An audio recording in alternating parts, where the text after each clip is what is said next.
가을이 깊어가면서 이제 결혼하기 딱 좋은 계절도 지나간 것 같아요. 지난 가을 청첩장 좀 받아보셨습니까? 많이 받아보셨는지 모르겠네요. 우리가 혼인잔치에 초대를 받으면 혼인잔치에 가서 내가 축하해줘야지 이런 마음을 먹고 갑니다. 평생 따로 살던 둘이 한 가정을 이루고 또 새 가정을 이루고 새로운 출발을 하게 되는 것을 보면서 축하하죠. 아마 저와 여러분이라고 한다면 진심으로 축하해 주실 수 있을 것 같아요.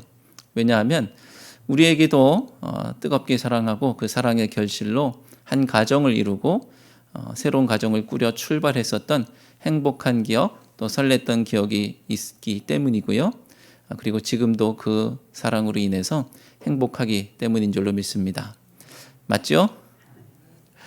자신이 없으시네요.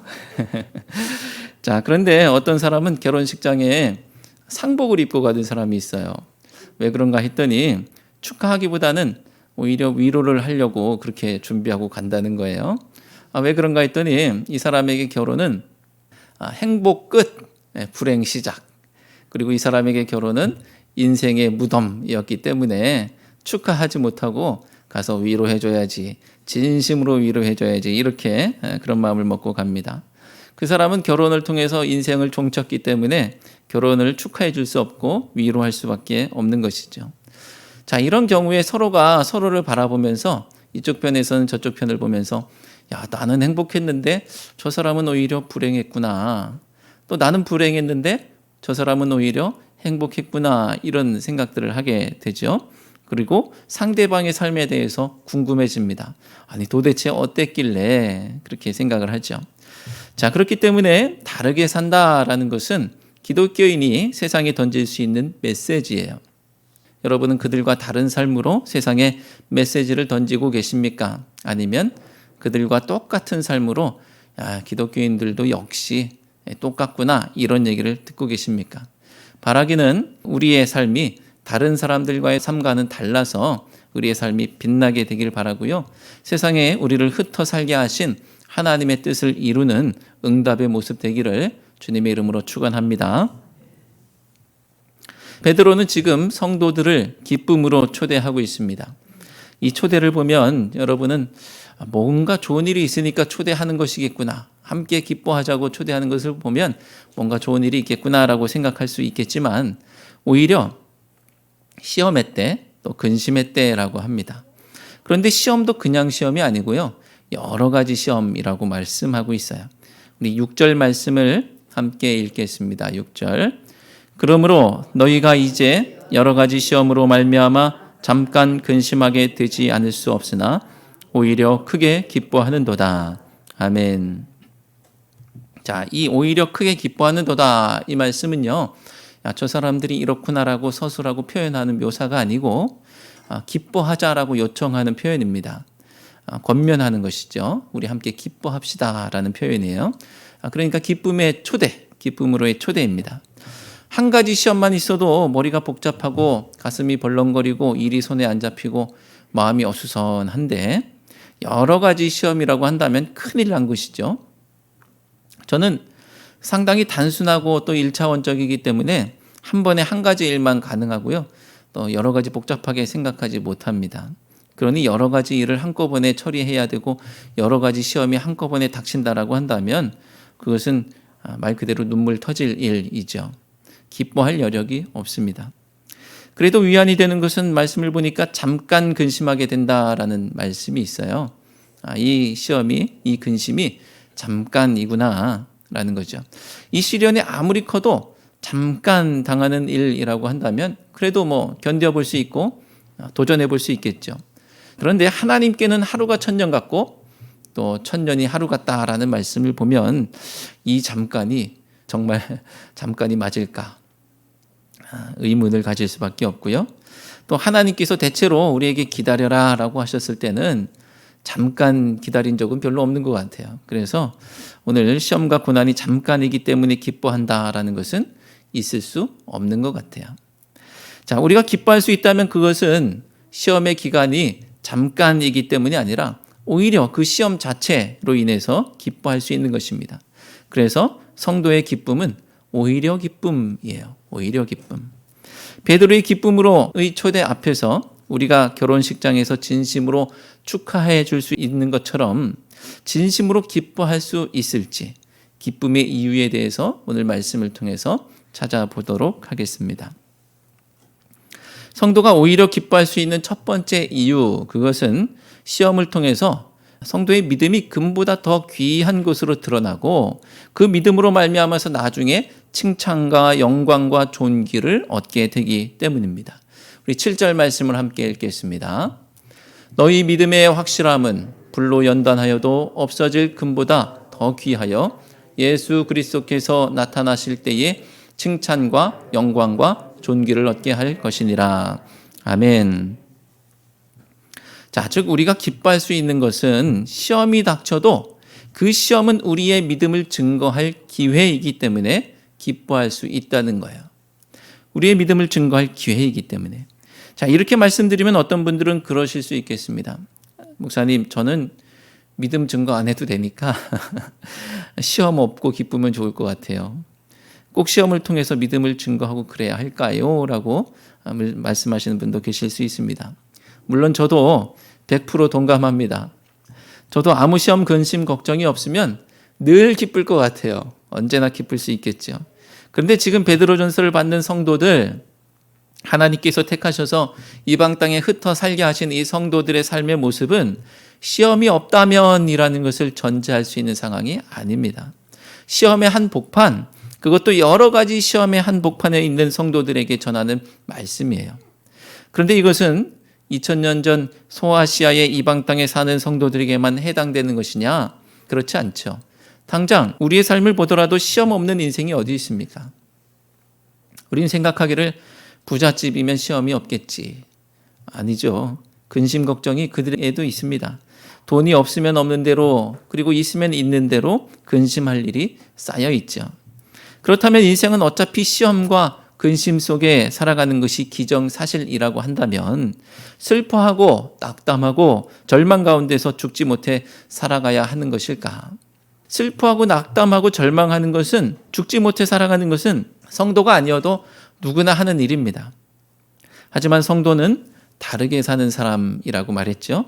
그래서 사람들에게 저 사람들은 오히려 기뻐한다라는 것을 보여주는 사람이고요. 그래서 그 기쁨의 삶이 결국 세상을 향한 메시지라고 했습니다. 세상 사람들이 성도를 주목하는 것은 성도들에게는 시험이 닥치지 않기 때문이 아니라 동일하게 시험을 당하지만 시험 중에도 오히려 기뻐하기 때문에 세상 사람들이 주목하는 거예요. 그들은 그 이유가 무엇인지 궁금해서 우리의 삶을, 성도들의 삶을 뒤적이다가 그 이유가 금보다 더 귀한 믿음이라는 것을 발견하게 되는 것입니다. 그렇습니다. 시험은 우리의 믿음을 증거할 기회입니다. 신앙생활은 시험이 없어서 기쁜가요? 시험이 우리 믿음을 증거할 기회이기 때문에 기쁜 것입니다. 결혼생활은 갈등이 없어서 기쁜가요? 갈등이 우리의 사랑을 증거할 기회이기 때문에 그래서 행복한 것이죠. 기독교 신앙은 우리 삶에서 시험을 없애는 것이 아니라 시험 중에도 기뻐하도록 우리를 인도할 것입니다. 그리고 기독교 신앙은 우리가 다른 삶을 증거하도록 인도할 거예요. 믿음을 증거하고 소망을 증거하고 사랑을 증거하도록 그렇게 우리를 인도할 것입니다. 우리의 믿음과 소망과 사랑은 이 세상 그 어떤 것보다 귀하고 존귀한 것으로 드러날 것입니다. 사랑하는 성도 여러분, 비록 여러 가지 시험이 있다 할지라도 그것이 우리의 믿음을 증거할 기회라는 것을 기억하시고 오히려 기뻐할 수 있는 우리 모두가 되기를 주님의 이름으로 축원합니다. 자, 여러 가지 시험이 있지만 그래도 성도들이 기뻐할 수 있는, 오히려 기뻐할 수 있는 이유 두 번째는 우리가 예수님을 보지 못하면서도 사랑하고 믿고 영광스러운 즐거움이 있기 때문입니다. 8절 말씀을 함께 읽겠습니다. 8절. 예수를 너희가 보지 못하였으나 사랑하는도다. 이제도 보지 못하나 믿고 말할 수 없는 영광스러운 즐거움으로 기뻐하니. 아멘. 이 얘기가 무슨 얘기냐 하면 소망이 있기 때문에 기쁘다는 거예요. 소망이 있기 때문에. 베드로는 예수님을 직접 배웠을 뿐 아니라 직접 가르침을 받은 사도이지만 바울도 마찬가지고 또 다른 이방 땅에 살고 있는 그리스도인들은 예수님을 직접 뵌 적이 없지요. 그런데도 불구하고 그들이 복음을 듣고 주님을 사랑한다는 거예요. 그런데도 그들이 기뻐한다는 거예요. 왜 그럴까요? 보지 못했지만 복음을 듣고 소망할 수 있기 때문입니다. 소망은 견디게 하는 힘이 있을 뿐 아니라 기쁘게도 합니다. 기쁘게. 어떻게 기뻐하냐고요? 앞당겨서 기뻐하는 거예요. 앞당겨서. 우리 속담에 떡 줄 사람은 생각도 않는데 김칫국 먼저 마신다라는 말이 있죠. 자, 여기에는 앞당겨서 기뻐한다는 의미가 담겨 있습니다. 하지만 이 말은 상당히 부정적 의미로 쓰이죠. 왜냐하면 떡 줄 사람이 생각하고 있지 않기 때문에 그래요.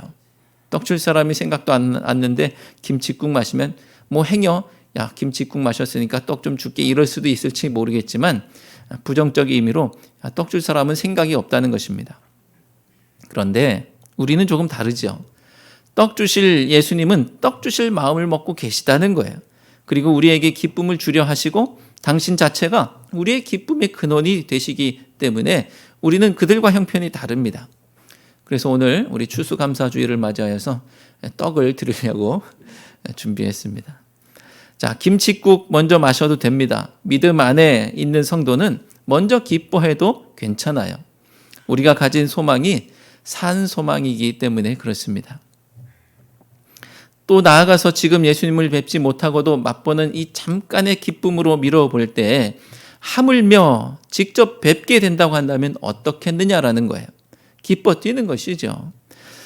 저희 집이 분양을 받고 몇 개월 동안 아주 좁은 할아버지 댁에서 살았던 더부살이 했었던 때가 있다고 말씀을 드렸습니다. 저에게는 인생에서 가장 불편한 그 순간이 가장 설레고 즐거운 시간이었죠.